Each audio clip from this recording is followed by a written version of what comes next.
Get solid, consistent, predictable contact and improve your wedge play from 50 yards and in. This is Golf Smarter. Welcome to the Golf Smarter podcast, Tim. Fred, thank you for having me.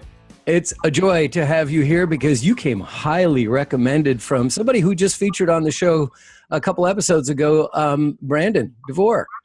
Yeah, Brendon's a good guy. I've gotten to know him fairly well over, I guess, almost the past 9 or 10 months now, last fall. And he came to Mississippi to Old Waverly Golf Club where I teach.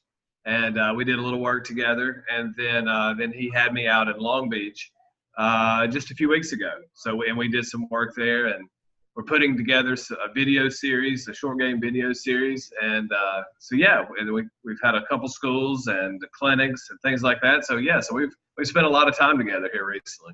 Oh, well, no wonder you came highly recommended. You guys are partners. That's right. He's fun. We complement each other well. He knows what he's doing with the video inside of it. And I think he would say himself that he's somewhat of a golf junkie. He loves golf. There's no doubt about it. That was clear. So we fit well together for sure. That's nice. That's nice. Do you work with any other PGA touring professionals? Yeah, I work with Jonathan Randolph, who's on the PGA Tour. Allie McDonald and Sydney Clanton, they're both on the LPGA Tour.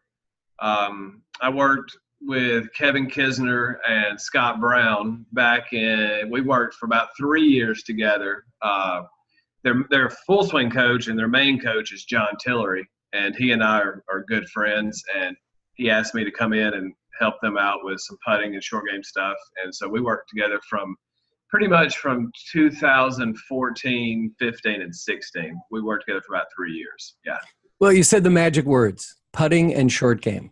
Yeah. That's what I'm so glad that we're here to talk about today, because I don't think that it's concentrated on enough. It's weird. After doing this podcast for 12 years now, some things are finally becoming clear to me, and I still don't know how clear they are, but I've changed my warm-up. I don't get a chance to practice all that much, and when I do, it's only my short game. I don't work on my swing mechanics. I just work on short targets. But I'm also realizing that, when I go to play around, I generally like to get to the course an hour early. I know that's really hard for so many people to do. I've got some luxuries in my work schedule that allow me to do that. But when I'm playing golf, I really want to focus on it. And I need that time, because if I don't warm up, it feels like I'm testing out my swing all through the round. So when I get to the first tee, I want to feel like, okay, I know what's happening with my clubs somewhat. Sure. But boy, that was too long. So what I've just recently started to do, and I realize, is that I'll put about 25, maybe 30% into my swing when I warm up, and the rest of the time is all short game. It's either putting, chipping around the green, doing my pick shot, doing my lob wedge, but everything really like 50 yards and in. I don't do a whole lot more, and it's been paying off dividends.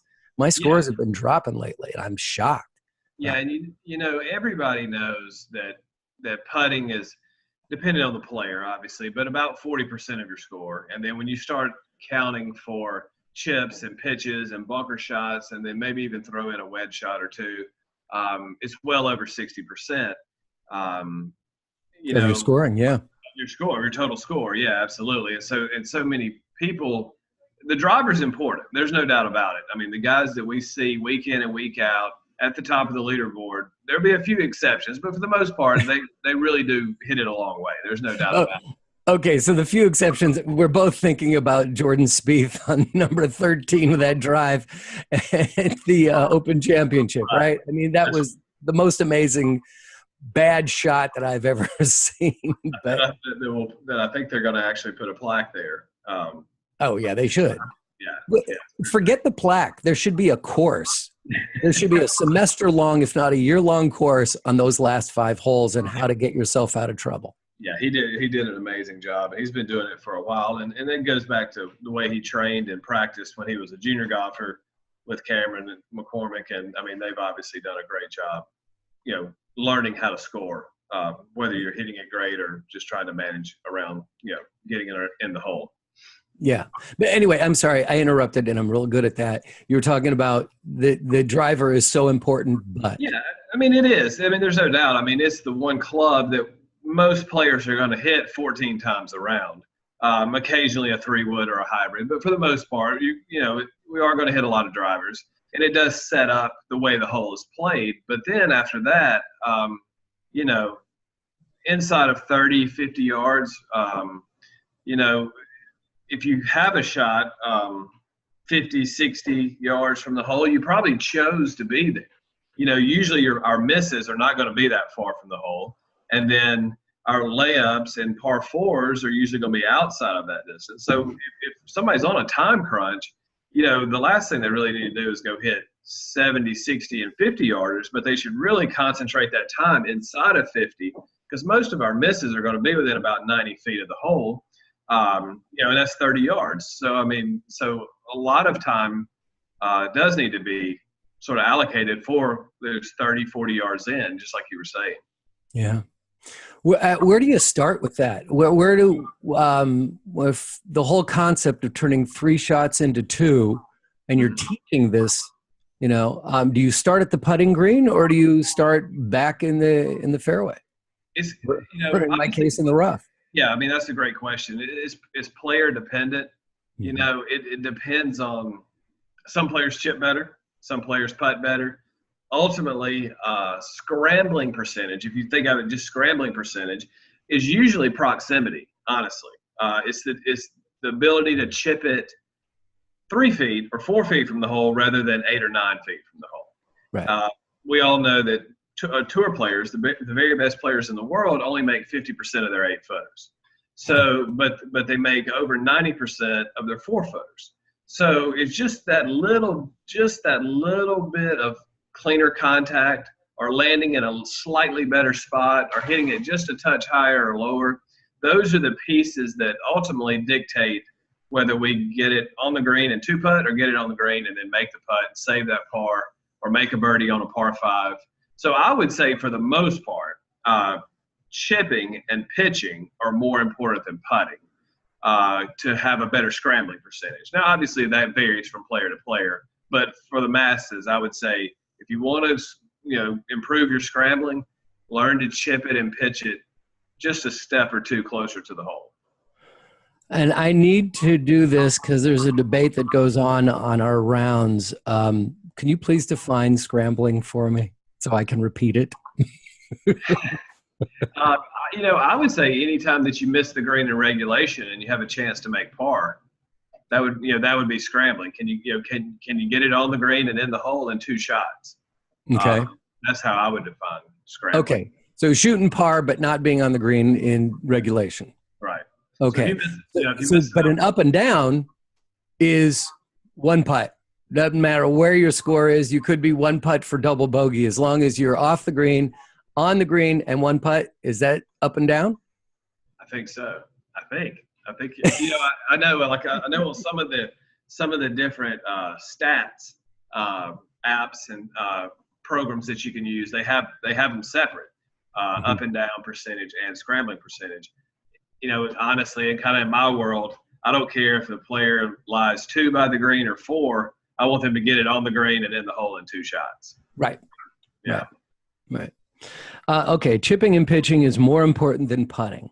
Let's start with your lob wedge. Mm-hmm. Some people shouldn't have one in their bag. At least a friend of mine said, I was playing with a caddy recently, and he told me, don't take out your 60 degree. Just leave it in your bag or leave it at home. Comments? People are scared to death of their lob wedge. There are a lot of people that just refuse to hit it. Ultimately, the only difference in a lob wedge and a sand wedge is obviously loft and a little bit different sole as far as bounce is concerned. Generally speaking, sand wedges have more bounce. They're a little easier not to hit fat. The lob wedge typically has a little less bounce, and obviously it has more loft. in the video series that we did, we start with contact and really focus on making sure the player has solid, consistent, predictable contact. And then from there, once a player has really good contact, then it's all about managing loft and speed. So with a lob wedge, you obviously have more loft delivered to the golf ball, so therefore you need more speed, clubhead speed, delivered to the golf ball to make it go the same distance, as opposed to maybe having a 52 that you would deliver less loft, therefore you need less speed. And I always go, that's always part two. So I always address contact with a player, because if contact is inconsistent, then we literally have no idea how hard to swing, and we know because we don't know if the ball is going to come out fast or slow, if it's going to come out low or high, so we're completely guessing. So contact is always at the top of the food chain or the hierarchy as far as short game is concerned. Yeah, contact is king, huh? Absolutely. In my business, I've always said content is king, but I can understand where contact would be king too. Exactly. Solid, consistent, predictable contact. Mm-hmm. But I got to believe that more than 75% of your students, first thing they're asking for is more consistency. Yes, that's what everybody wants. Everybody wants to be more consistent. Yeah, and when people say, "Oh, look at Fred," or "Look at Jim, he's got such great touch, such great feel," ultimately that's where we're trying to go to. That's what we're trying to achieve, but we can't really achieve that unless we have consistent contact, and because that dictates how fast the ball is coming out. And then from there, then we figure out, okay, well, I want to land it in this spot with this certain trajectory that matches up. So yeah, everybody wants to be more consistent. But I played basketball. That was kind of my other sport growing up, so I use a lot of basketball examples. Sure. But if we didn't know how much a basketball weighed until after we shot it, it would be impossible, right? So if one time it's full of feathers, the next time it's full of lead.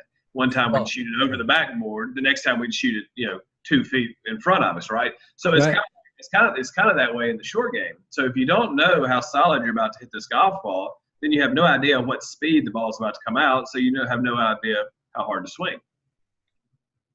So I would say that contact is probably minimum 80% of the short game.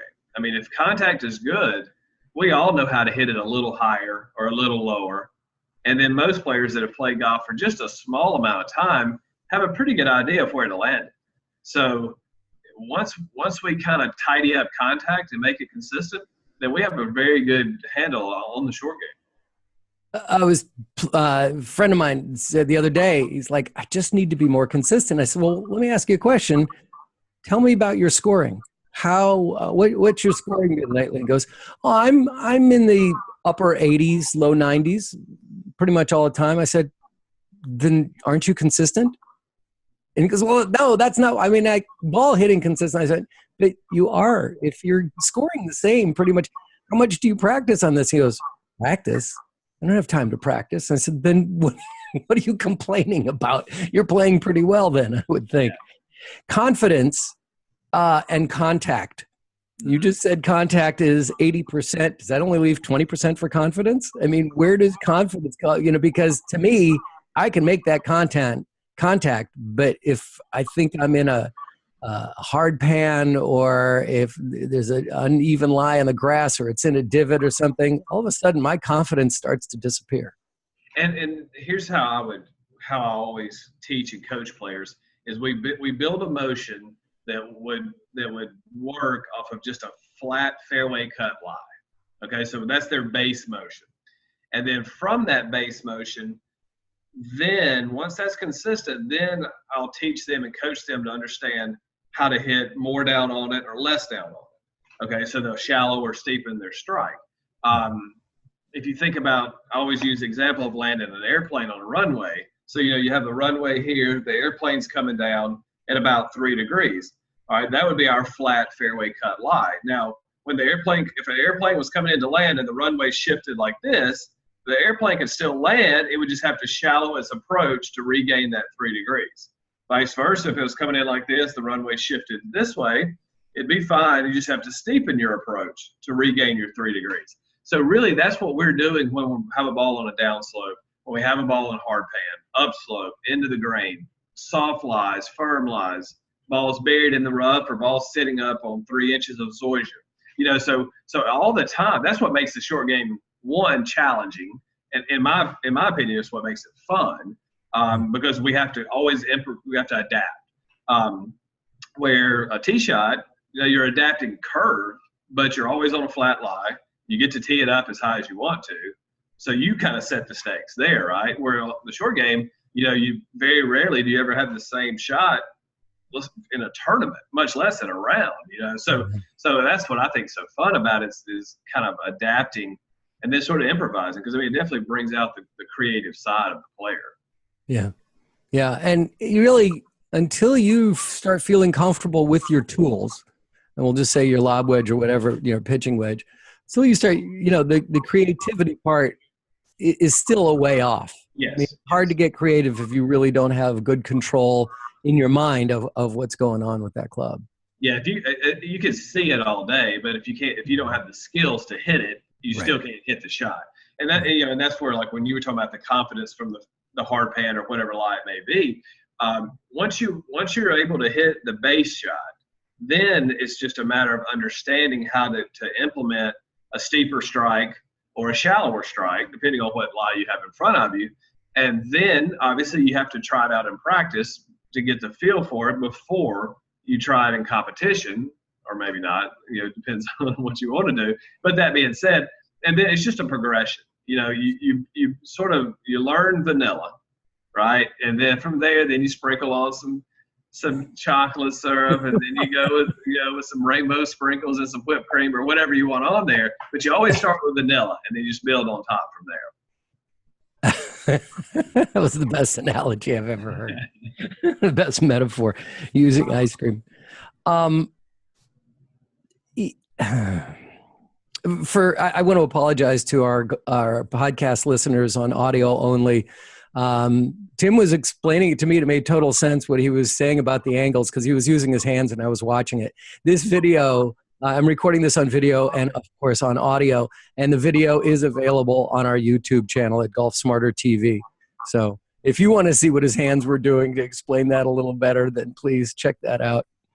One of the other things that I find so interesting and hard to, I don't want to use the word master, get comfortable with, is how high I want, like say I'm between 10 and 20 yards off the green, okay? And the flag is either middle or the back. Let's not talk about a front flag at this point. How high do I want to get the ball in the air and close to the pin in the air?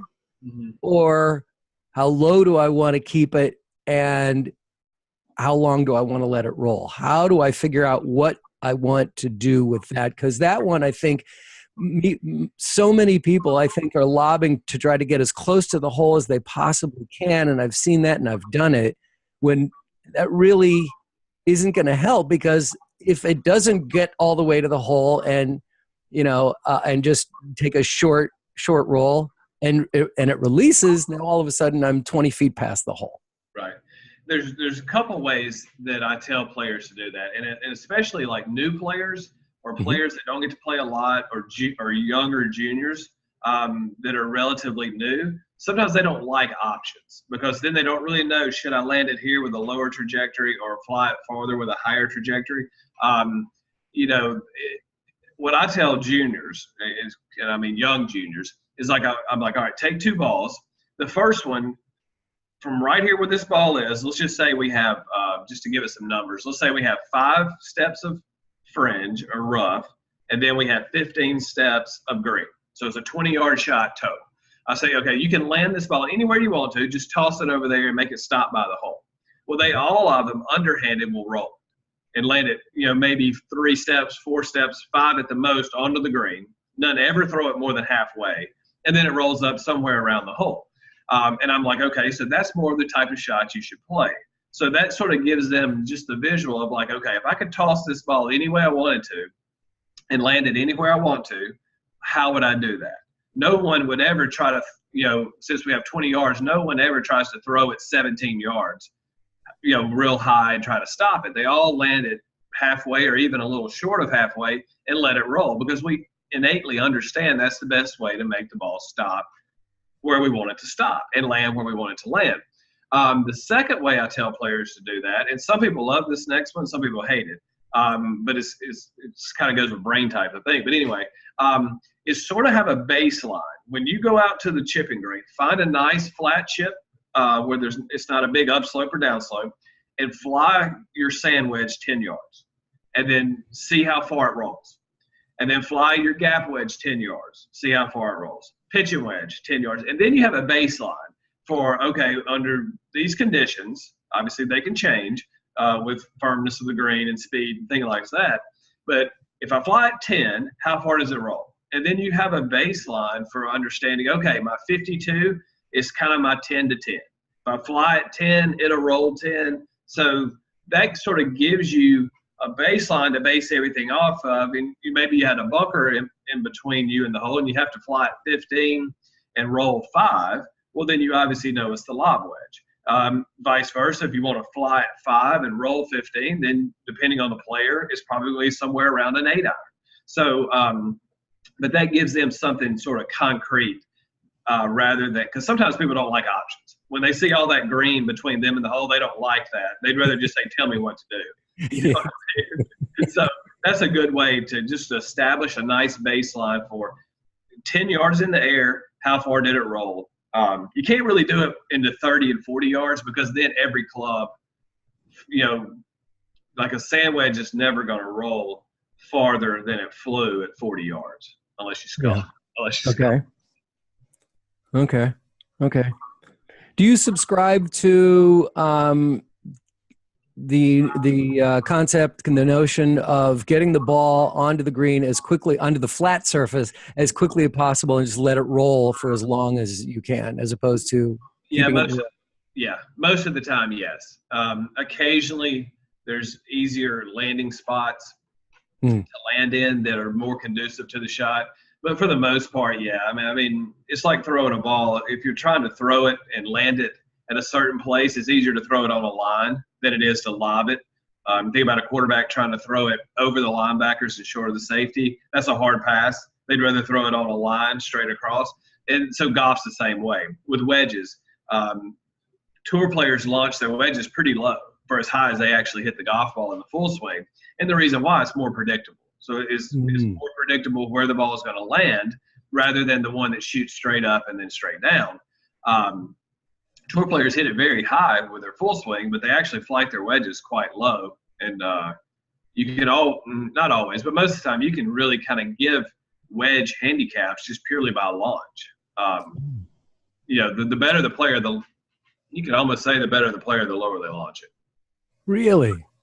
Yeah, tour players are going to launch it somewhere around 30, where I would say that maybe just that your average guy that shoots 82 probably launches it upwards of the upper 30s, maybe sometimes even 40. Yeah, they definitely launch it higher. Wow.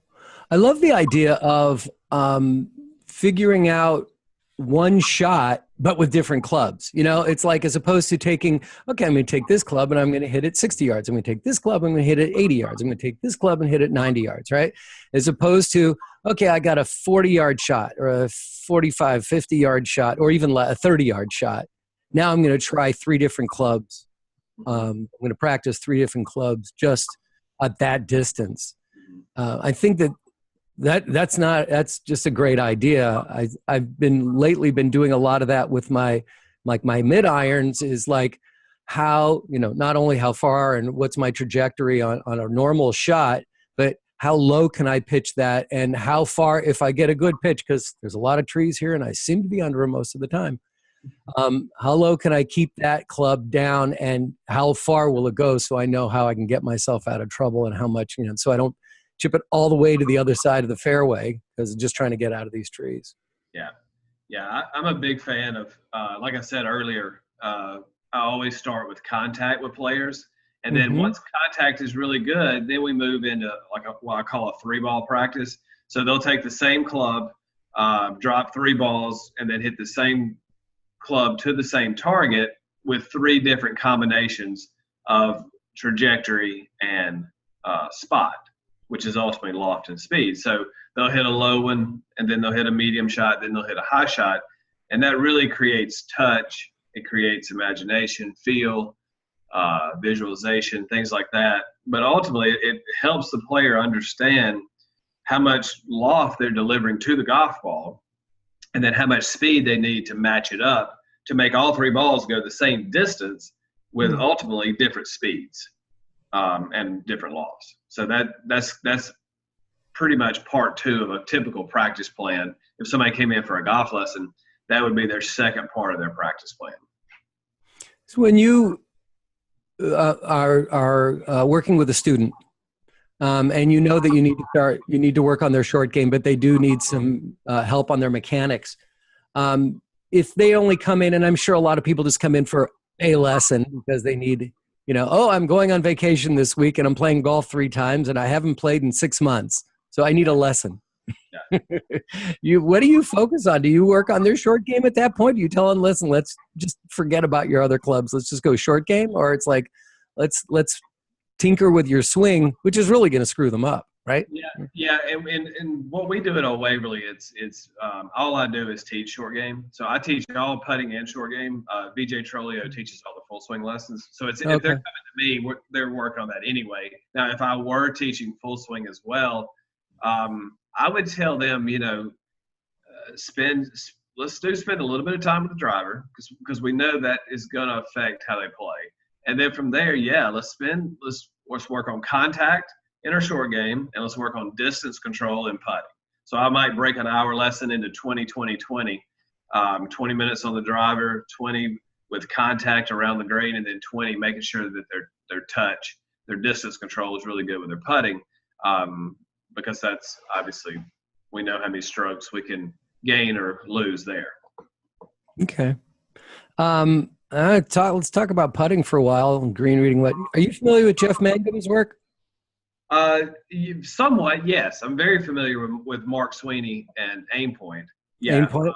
And I know who Jeff is. I don't know him personally, but I know some of his green reading stuff and putting stuff. Yes. Yeah, well, he's been on the show many years, but many times, but he hasn't been on many years, and he will be coming back to talk about putting in a few episodes. Are you an Aimpoint enthusiast? Yes, I think it's great. I mean, we had Sweeney on a long time ago, but we did have him on to talk about it. Explain it, please. Sweeney's awesome. I've known him for I think I got certified back in like 2009, so it was really really new when it first came out, and it's gone through version. It's probably about the 3rd or 4th version now.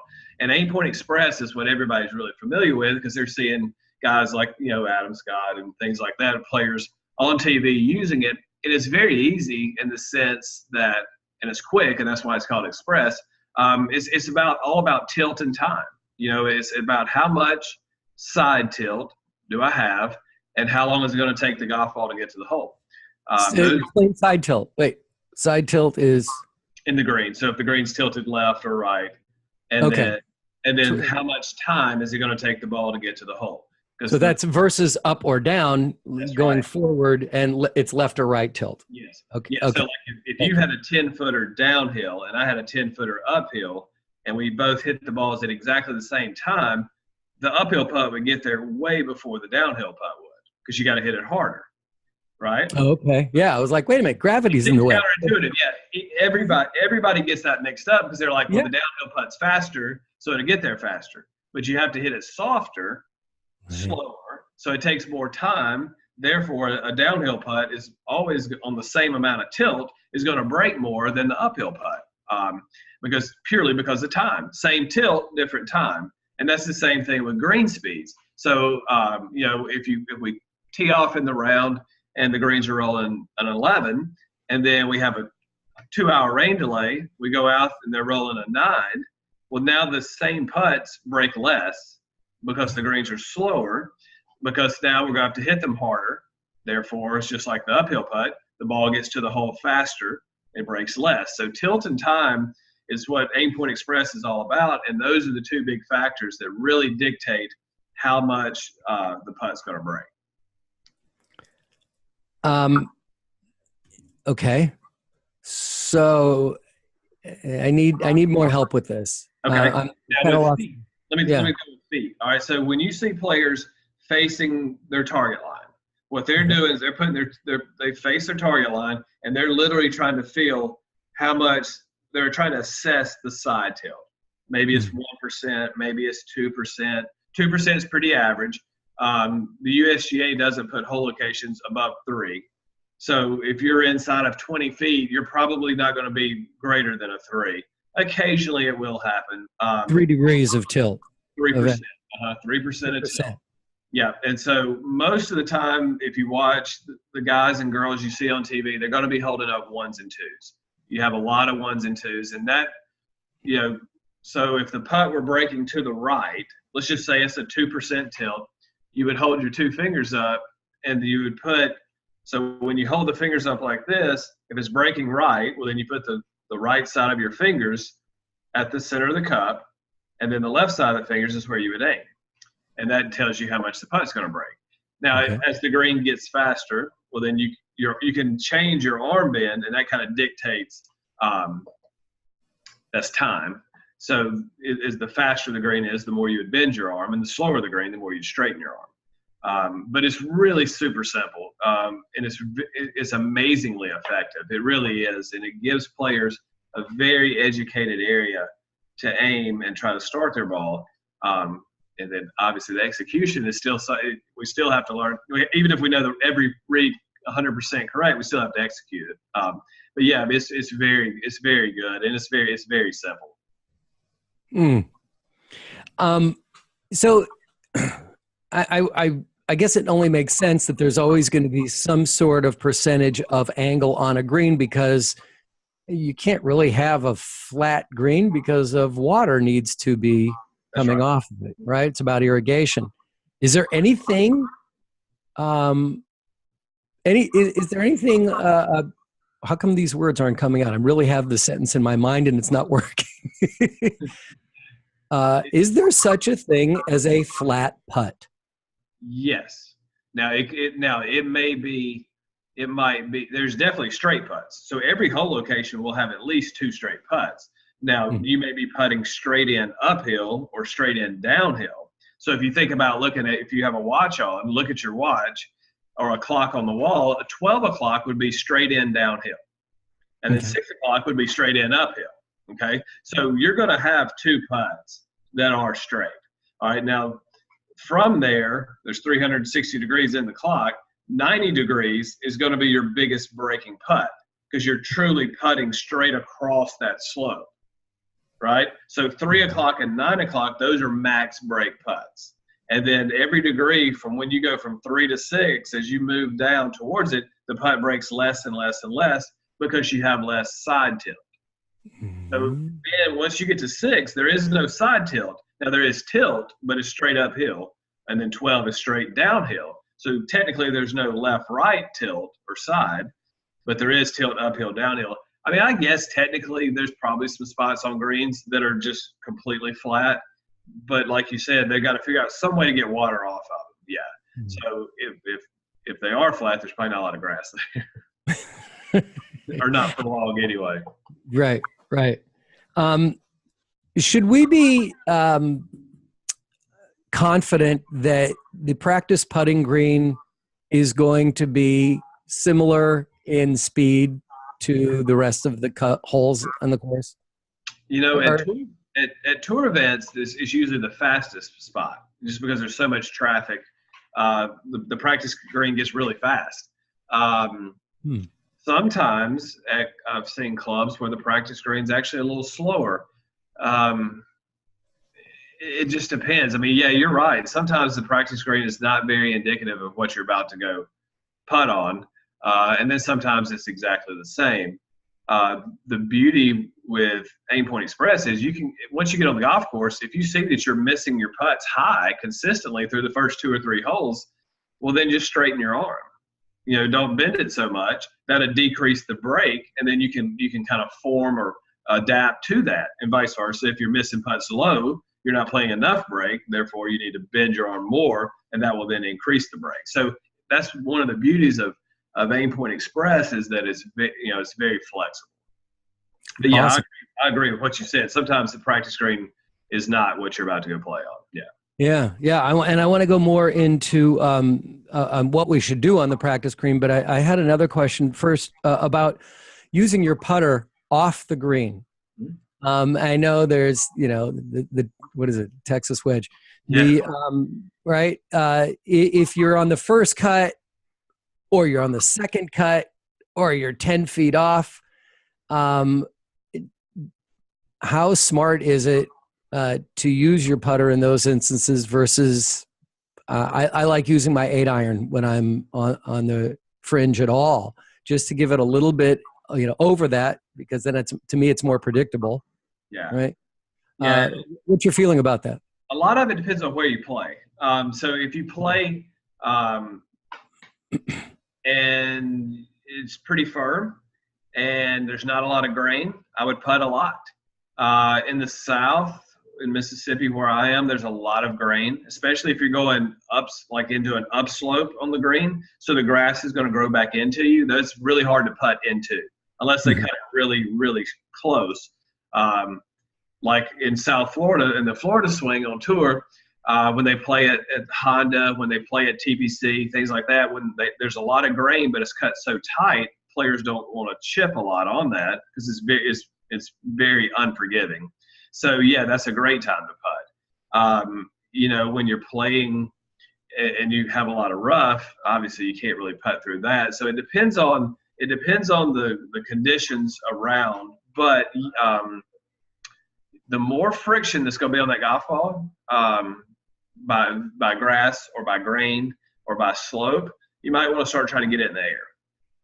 If you have a nice little down slope, this down grain, maybe it's kind of firm, putt it all day, right? So the more that the lie of the land is trying to stop the ball, the more you probably need to chip. The more that everything's going with you, if you have a little down slope, down grain, 7 or 8 feet of fringe, putt it all day. Absolutely. Because it goes back to what we were saying about go ahead and get the ball on the ground, get it lower, get it rolling. It's more predictable. And then, the outcome will be better most of the time. I was blown away in watching the Open Championship of how far these guys were using their putter from when they were off the green. Yeah. But I guess links courses like that, the whole course is like an ice skating rink, right? That's exactly right. That's exactly right. Just like I was saying about friction, there is no friction. There's some. Basically, there's none. So there's nothing to stop the ball. So why get it in the air? Just go ahead and let it putt. We actually just built another golf course right across the street from Old Waverly, Mossy Oak Golf Club. And it's a link style design, and it's amazing how firm and fast and tight everything is around those greens. And those greens are designed literally for players to bounce balls into. It's 180 degrees different from Old Waverly.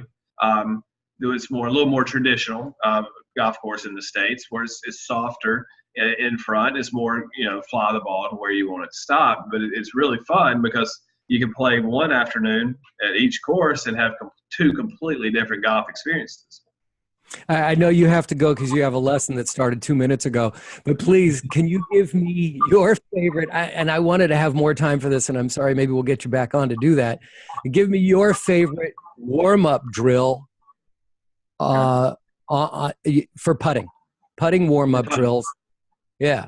So am I going to be working on my line? Am I going to be working on my distance control?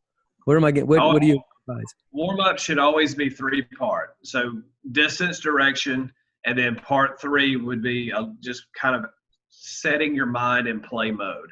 So you actually take a putt, read it, go through your full routine, hit it just like you're about to play golf. Me personally, I'm going to start with distance. So I'll take one ball and I'll hit, let's say I've got 15 minutes. For 5 minutes, I'm just going around the green, hitting putts as long as possible. 50-footers, 60-footers, 30-footers, very random, only one ball. Then the next 5 minutes, I'll take it. Well, wait, do you pick a target when you're doing that? You're not. Yes, I am putting holes. Okay. Yeah, I do those long ones, but I putt towards the fringe. I don't make the cup I just see, can I get it to the fringe all the way down there? Yeah. And sometimes that's fine. The only time I would say be careful of that is if the fringes sort of have like a bowl, then Yeah. everything would slow down. Or if there's a big runoff, if there's a false front or something. But if it's fairly uniform and tilt, then I think that's a great idea. Okay. Part two, I would have one ball, and I would hit all these putts inside of 5 feet. So this would be all about face awareness, which is ultimately direction and putting. So I would hit a lot of short putts there. And then the final 5 minutes before I go to the tee, I would pick maybe a short putt, a medium putt, and a long putt. Read it, go through my full routine. I'm really trying to get into play mode from there, visualizing the ball roll and things like that. So I would try to cover each of those 3 areas in about 15 minutes, and then you'd be ready to go. Yeah. Awesome. Tim, tell us how people get in touch with you. You can go to the website, oldwaverly.com, and click on Teaching Center, and then book a coaching session right there online. You can email me. My last name is Yelverton. So it is first initial T, Yelverton, Yelverton, and then 2002 at Gmail. It's a long college email address that I still use. But so T Yelverton 2002 at Gmail, or you can book online at oldwaverly.com. So either one of those 2 ways is the easiest way to get in touch with me. And Fred, I appreciate you having me on your show. It was a blast talking with you. Click on the link below to subscribe to our free weekly interviews on the Golf Smarter podcast at golfsmarter.com.